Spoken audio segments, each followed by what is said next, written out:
बिस्मिल्लाहिर्रहमानिर्रहीम। अस्सलाम वालेकुम। आज पेपर हम आपको डिस्कस करेंगे वो है आपकी बायोलॉजी की 9th क्लास की बायोलॉजी की बुक के चैप्टर 7 का एक topic bioenergetics in the role of ATP से बनाया गया है। टोटल नंबर आपके क्वेश्चंस हैं 26, 12 एमसीक्यूज हैं, 3 लॉन्ग क्वेश्चन हैं, 11 शॉर्ट क्वेश्चंस हैं और आपका टाइम है 120 मिनट्स।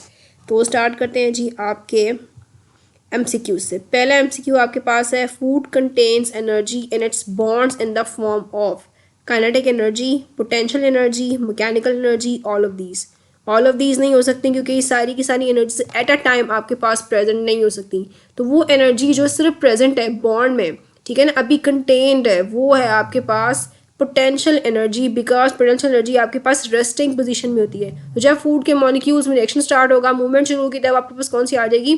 Kinetic energy. तो राइट ऑप्शन क्या है जी आपका? पोटेंशियल एनर्जी आपका राइट ऑप्शन है।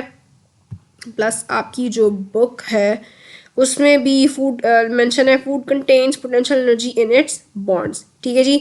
नेक्स्ट क्वेश्चन है जी आपका, number of phosphate group in ATP molecule 1 2 3 4। ATP का मतलब ट्राइफॉस्फेट, यानी कितने मॉलिक्यूल्स हो गए आपके पास?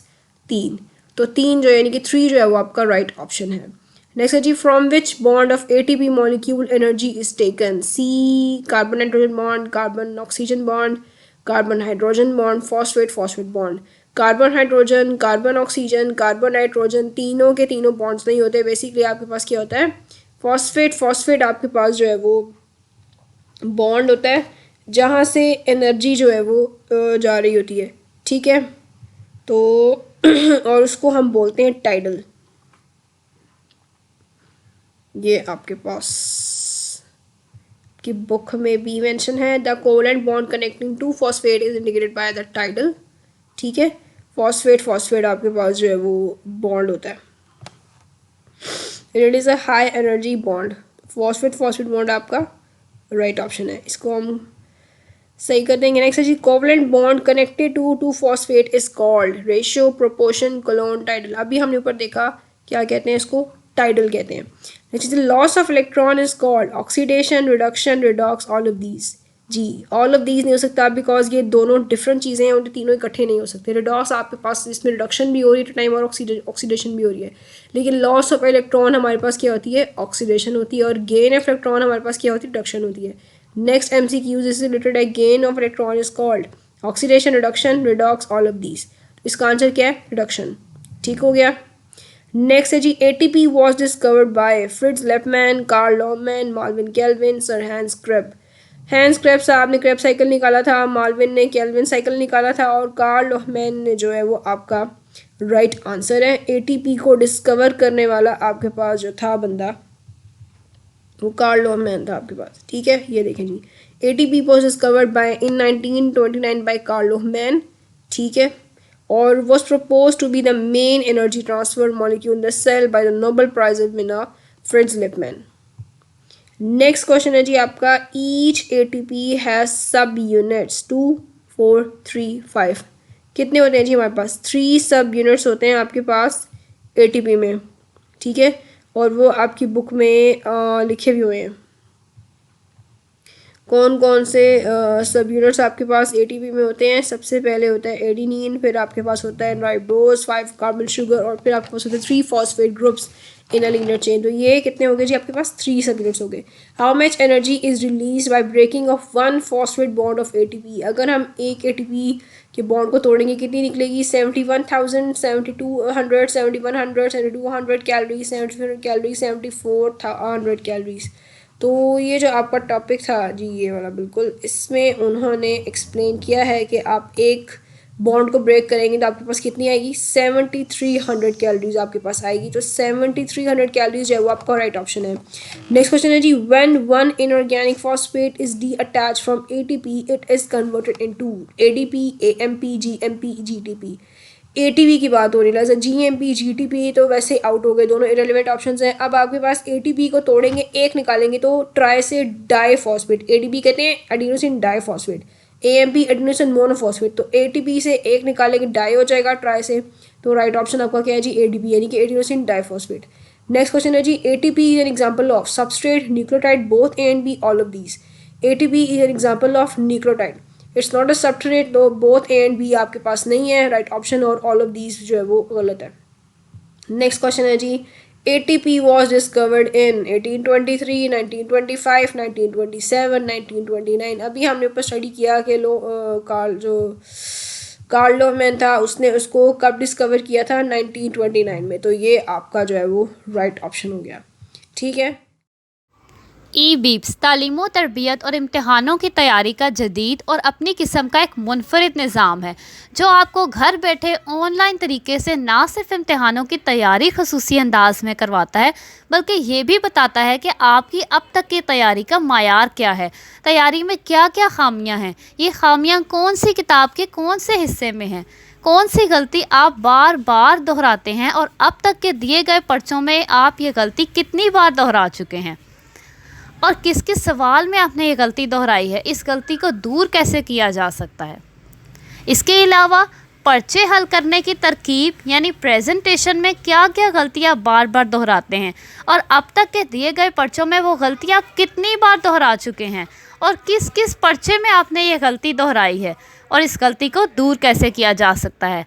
आपकी लिखाई यानी हैंड राइटिंग का मायार क्या है और उसको कैसे बेहतर किया जा सकता है। नेक्स्ट ये आपके शॉर्ट क्वेश्चंस हैं। What are forms of energy in living organisms. बहुत ही सिंपल सा आंसर है इसका। दो आपके पास एनर्जी की फॉर्म्स हैं, एक काइनेटिक एनर्जी जो मूवमेंट के टाइम होती है, और जब आप रेस्टिंग फॉर्म में होते हैं उस वक्त कौन सी होती है, पोटेंशियल एनर्जी। ठीक है जी, ये इसका आंसर है कि रेस्टिंग फेज में आपके पास पोटेंशियल एनर्जी होती है और मूवमेंट फेज में आपके पास काइनेटिक एनर्जी होती है। नेक्स्ट क्वेश्चन है जी, what is role of ATP in living organisms. A very important question कि एटीपी का मकसद क्या है आपकी बॉडी में। एटीपी हमारे पास क्या है जी, सेल की एनर्जी करेंसी है।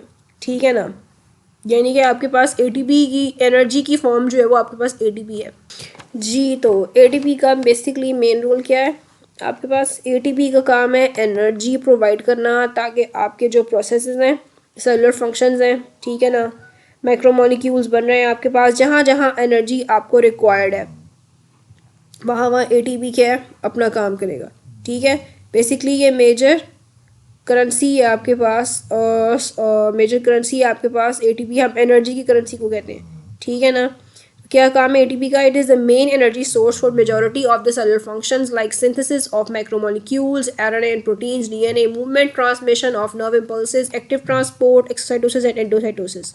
ओके, ठीक है, तो ये हो गया आपका एटीपी का रोल। नेक्स्ट क्वेश्चन देखते हैं जी, what is NAD plus. NAD plus आपके पास क्या है, एनएडी प्लस आपके पास है जी निकोटीनामाइड एडिनिन डाइन्यूक्लियोटाइड, और इसका काम भी क्या होता है, इसने भी एक कोएंजाइम के तौर पे ही एक्ट करना होता है और आपके पास ये रेस्पिरेशन में, फोटोसिंथेसिस में, हर जगह पाया जाता है। ठीक है, इसकी डेफिनेशन हम देख लेते हैं जो आपकी बुक में दी हुई है।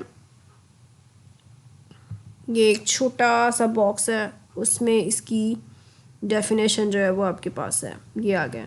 Nicotinamide adenine dinucleotide NAD is a coenzyme that takes electrons and hydrogen ions and is thus reduced to NADH. One form of this coenzyme also carries phosphate with it, so it is called NADP.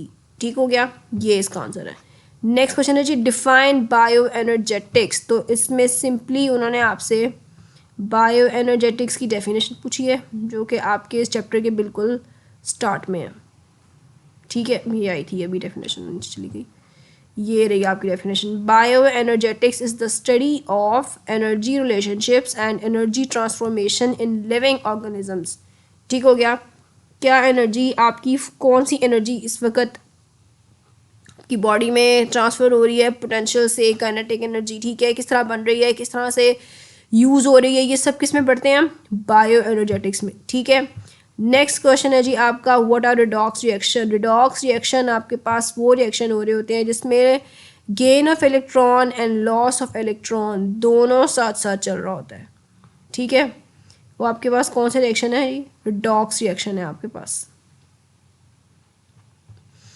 इसकी proper definition भी आपकी book में जो है वो mention है। ये आपके पास आ गई। For all life processes oxidation reduction reactions are direct source of energy. Redox reactions involve exchange of electron between atoms. The loss of electron is oxidation and the gain of electron is reduction. ठीक है, एक time में जो आपके पास चल रहे होते हैं, गेन भी हो रहा है, लॉस भी हो रहा है, उसको इस रिएक्शन को क्या बोलेंगे? Redox reaction. ठीक है, नेक्स्ट क्वेश्चन है जी आपके पास, डिफाइन सेल्स एनर्जी करेंसी। क्या है आपके पास सेल की एनर्जी करेंसी? ATP obviously. तो यहाँ पे आप क्या डिफाइन करेंगे? एटीपी की डेफिनेशन बताएंगे। ठीक है, the major energy currency of all cells is a nucleotide called adenosine triphosphate. It is the main energy source for majority of the cellular function like synthesis of macromolecules, movement, transmission of nerve impulses, active transport, exocytosis and endocytosis. ठीक है जी, ये पूरा answer है इस question का। Next question है जी, discuss energy transformation in living organisms. Energy transformation आपके पास लिविंग ऑर्गेनिज्म में कैसे हो रही है जी? तो ये आपके पास बताया हुआ है, food contains potential energy in its bonds. When these bonds are broken down, a large amount of kinetic energy is usually released. Some of this energy is stored in the form of potential energy in the bonds of ATP molecules, where the rest escape as heat. The potential energy stored in ATP is again transferred into kinetic energy to carry out life activities. ठीक है, दो तरह के energies हैं आपके पास, potential और kinetic. Food में होती है पोटेंशियल, जब उसको ब्रेक डाउन करेंगे अंदर जाके मेटाबॉलिज्म होगी तो कौन सी निकलेगी? Kinetic energy. ठीक है, वो रिलीज होगी और फिर उसको दोबारा से एटीपी के बॉन्ड्स में पोटेंशियल एनर्जी के तौर पे स्टोर कर लेते हैं, और जब जो बाकी की है वो एस्केप कर जाती है एज हीट। इस तरह आपके पास एटीपी में पोटेंशियल एनर्जी आ जाती है, और जब आपने उसको दोबारा मेटाबॉलिज्म करानी होती है तो फिर उसको काइनेटिक एनर्जी के थ्रू मूव करवाया जाता है। ठीक है, तो इस तरह हमारी पूरा दिन बॉडी में पोटेंशियल से काइनेटिक और काइनेटिक से पोटेंशियल में ट्रांसफॉर्मेशन चलती रहती है एनर्जी की। ठीक है जी, नेक्स्ट क्वेश्चन है जी, recall modes of nutrition of plants, micro organism, fungi and animals. जी ये भी आपके इस चैप्टर के बिल्कुल शुरू में है, ये छोटे से पिंक कलर के बॉक्स में है। Plants and some micro organisms prepare their own food from carbon dioxide and water in the presence of light by a process called photosynthesis, whereas animals, fungi and many microorganisms get the prepared food. Autotrophic mode है आपके plants का और heterotrophic mode है animals का। Next question है जी आपका, can electrons be an energy source. किस तरह से आपके इलेक्ट्रॉन जो है वो एक एनर्जी सोर्स बन सकते हैं? तो इस तरह से electrons can be energy source. It depends upon their location and arrangement in atoms. For example, when they are present in oxygen, they make stable association with the oxygen atom and are not good energy source.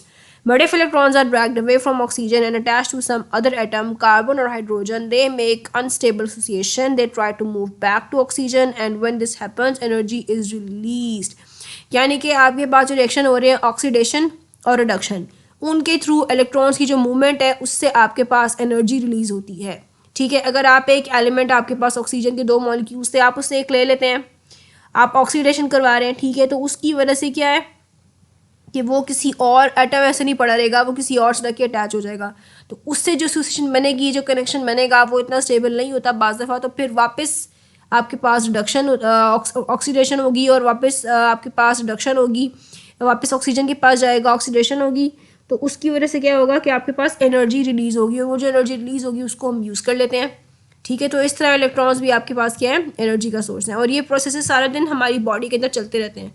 Next question ये, describe structure of ATP. जी ATP का structure बताना है आपने कि ATP के आपके पास 3 units होते हैं, और इसमें जो एटीपी की डायग्राम है ना, वो छोटी सी डायग्राम आपकी बुक में बनी है, अगर आप बना देंगे तो बहुत ज़बरदस्त बात हो जाएगी। ठीक है, तो स्ट्रक्चर क्या एटीपी का आपके पास कि एटीपी का में आपके पास एक adenine double ring nitrogen base है, एक राइबोस, आपके पास 5 कार्बन शुगर है, फिर आपके पास 3 फॉस्फेट ग्रुप हैं, और ये एक छोटी सी डायग्राम आपकी बुक में बनी हुई है। इसको ज़रूर बनाइएगा, बहुत अच्छा इंप्रेशन पड़ेगा और खुश होकर आपको एग्जाम में मार्क्स देगा। नेक्स्ट क्वेश्चन है जी आपके पास, how energy is recycled in a cell. Energy बार बार से आपके पास किस तरह से रिसाइकल होके आती है? इस क्वेश्चन का आंसर पहले भी हम देख चुके हैं कि आपके पास 2 तरह की एनर्जी की टाइप्स हैं, पोटेंशियल एनर्जी, काइनेटिक एनर्जी। ठीक है ना, पहले जब आपके पास रेस्टिंग फेज होगा, फूड आपने लिया तो पोटेंशियल एनर्जी थी, जब आपने उसको ब्रेक डाउन किया आपकी बॉडी में मेटाबॉलिज्म में तो काइनेटिक एनर्जी बन गई। फिर उस काइनेटिक एनर्जी में से थोड़ी देर के लिए आपके एटीपी जो है वो स्टोर कर लेते हैं, तो वो पोटेंशियल एनर्जी बन जाती है। और जब दोबारा उसको चाहिए होता है एक्टिविटीज़ के लिए, मेटाबॉलिज्म के लिए, तो फिर कौन सी फॉर्म आ जाती है? Kinetic energy. इस तरह पूरा दिन आपके सेल में एनर्जी जो है वो रिसाइकल होती रहती है। ठीक है, अब आ गए जी long questions. Describe bio energetics and discuss energy transportation in living organism. इसमें आपने क्या लिखना है जी? सबसे पहले तो बायो एनर्जेटिक्स की आपके पास आ जाएगी डेफिनेशन। उसके बाद जो आपके पास वो फूड वाली एग्जांपल दी हुई थी ना बच्चों, एग्जांपल की हेडिंग देके आपने जो है वो ये सारा मेंशन करना है कि किस तरह से पोटेंशियल और काइनेटिक से पोटेंशियल में घूमती रहती है आपके पास एनर्जी। नेक्स्ट क्वेश्चन है जी write a note on oxidation reduction reaction. ठीक है जी, इसकी अलग से आपका टॉपिक है इस पे चैप्टर में। पहले आप हेडिंग देंगे ऑक्सीडेशन रिडक्शन रिएक्शन की, उसके बाद आप हेडिंग देंगे, हाँ जी, आप हेडिंग देंगे रिडॉक्स रिएक्शन की, और उसमें आप लिखेंगे therefore all life processes oxidation reduction reactions are the direct source of energy. Redox reaction involve exchange of electron in atoms. और फिर आप लिखेंगे लॉस ऑफ, फिर आप हेडिंग देंगे ऑक्सीडेशन, फिर आप लिखेंगे the loss of electron is oxidation, फिर आप हेडिंग देंगे रिडक्शन, फिर आप लिखेंगे जी gain of electron is called reduction, फिर आप जी फिर आप लेंगे इलेक्ट्रॉन्स की हेडिंग देंगे electron as an energy source, और उसमें आप दोबारा बताएंगे ये सारा। ठीक है ना, उसके बाद आप बताएंगे uses of redox reaction, functioning of redox reaction कैसे हो रही है। ठीक है, और फिर आप उसमें बताएंगे कि लिविंग ऑर्गेनिजम्स में किस तरह से रिडॉक्स रिएक्शन चलते हैं। और ये जो नीचे आपके पास एक डायग्राम बनी हुई है, ट्रांसफॉर्मेशन हो रही है एनर्जी की, ये आप लोगों ने मस्ट बनानी है। लॉन्ग क्वेश्चन में कभी भी आप डायग्राम जो है वो बाय के ऊपर में स्किप नहीं करते, बार बार आपको एक बात बताई जाती है। Right a note on ATP. ठीक है जी, एटीपी पे आपने नोट लिखना है, तो ये आपकी बुक में बहुत अच्छा सा लिखा हुआ है। सबसे पहले आप बताएंगे इसको डिस्कवरी, इसकी डेफिनेशन, ये आ जाएगी डेफिनेशन। फिर आप लिखेंगे फंक्शनिंग, ये फंक्शनिंग में आपने ये पॉइंट्स लिखने हैं मेन एनर्जी सोर्स से लेके यहाँ एंडोसाइटोसिस तक।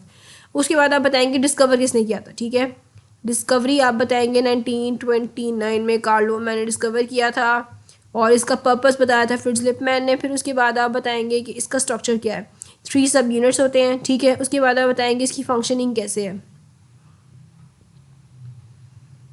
जी, फंक्शनिंग कैसे है। जो ये बॉन्ड जिसके टूटते हैं वहाँ से आपको 7.3 किलो कैलोरीज जो है वो इसकी एनर्जी मिलती है। ठीक है, और उसके बाद आप बताएंगे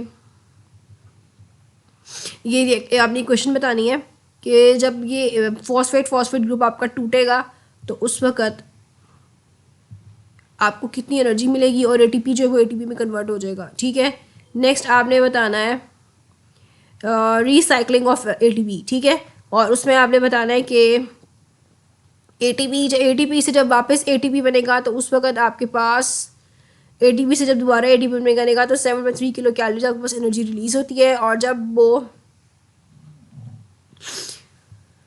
ओके हाँ जी, और कहाँ से मिलती है? आपको फूड स्टफ से मिलती है। ठीक है, इस तरह से आपके पास कितनी हेडिंग्स हो गई। सबसे पहले एटीपी की डेफिनेशन आ जाएगी आपके पास, फिर आप उसका फंक्शन बताएंगे, फिर आप उसकी डिस्कवरी बताएंगे, फिर आप एनर्जी रिलीज़ बताएंगे।